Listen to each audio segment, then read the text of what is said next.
The Lord be with you. A reading from the Holy Gospel according to Luke.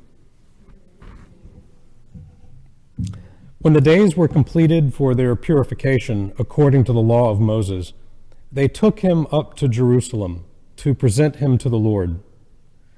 When they had fulfilled all the prescriptions of the law of the Lord, they returned to Galilee, to their own town of Nazareth. The child grew and became strong, filled with wisdom, and the favor of God was upon him. The Gospel of the Lord.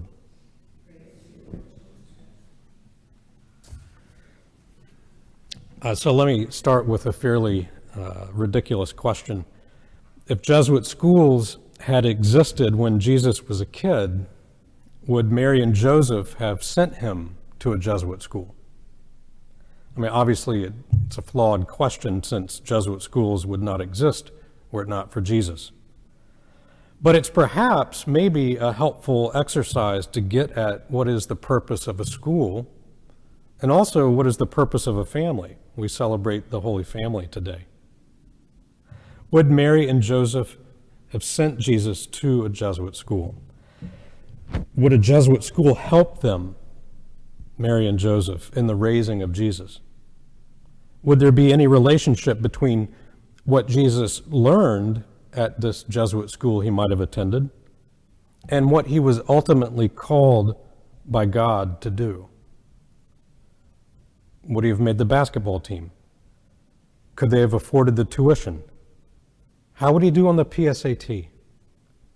Would his college prospects have been bright? Would he be well prepared to heal the sick, to lift up the poor, to console those who mourn, and in general, save the world from sin and death? One of the great joys of working at a school is to see the potential of so many young people at the start of their lives. It's exciting to look at them and know that this is our future, and they could do just about anything they set their minds to. Each one of them has the potential to be smart, hardworking, a disciple of God, working towards God's kingdom. Imagine if all who left here, and many do, were on fire for working alongside God in the world to bring about God's world of peace and justice. If all left here understanding the amazing and exciting potential of being totally committed to God's project, and that this was considered good news by them, that's truly exciting. It's not brainwashing. It's unlocking the potential that God has given each one of our students. It's unleashing this unique creativity and passion that only comes about when we are in harmony with God. I've said it a lot of times that the Christian faith is not about a set of rules that must be lived out so that we're rewarded with something at the end of our lives. It's primarily about a relationship with a living God who constantly invites us to something even more exciting and powerful than we can imagine on our own. To understand the purpose of a school, especially a Jesuit school, I think we first must understand the purpose of a family. Many times people say the purpose of a family is to provide unconditional love. And that's true in some regards, but I disagree with it on some level. I'm not saying that there's a line or a point at which you should stop loving your children. Sure, go ahead, love them unconditionally. But there's so much more that's possible.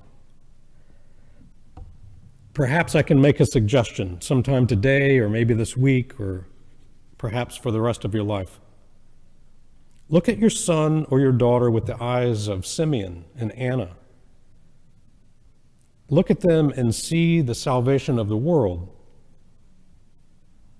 It's not going to happen through someone else's child. It's going to happen through yours when they put a relationship with God above everything else. But it begins with seeing them for really who they are. They are not yours. They are God's, and they're being invited every day by God to deepen this relationship with Him and to then embark on a mission with Him. Now, don't get me wrong, I'm not saying look at your children and say, oh, you perfect little angel, you're the Savior of the world.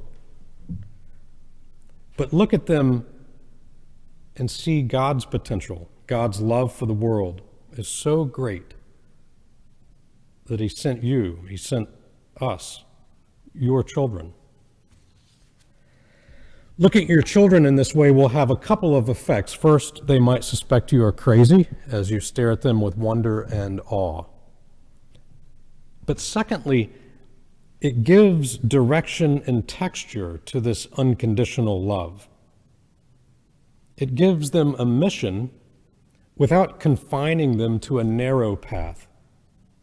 It gives them a challenge without burdening them with unrealistic or selfish expectations.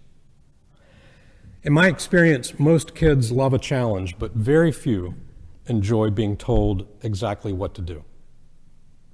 God doesn't work this way, and neither should we.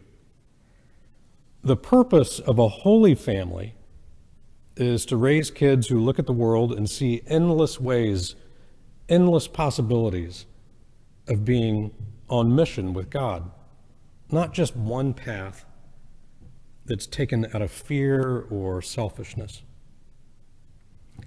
God needs brave, strong, courageous co-workers, and this does not happen automatically, and they don't pick it up through osmosis. When we look at them, these children, with unconditional love, and at the same time challenge them to live out their part in the salvation of the world, then they know something is at stake, and their life has meaning, direction, purpose. So I think the purpose of a holy family is to make the child feel indispensable to the future of the world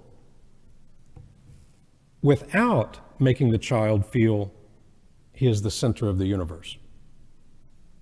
This can only be done by turning the whole family and the school towards God. A Jesuit school is here to help you in both of these aspects, to look at your sons with unconditional love and to challenge them to turn towards God at the core of their being. So, would they have sent Jesus to a Jesuit school? I hope so. Not so that we could brag about it on Facebook, oh, look at us, Jesus enrolled at our school.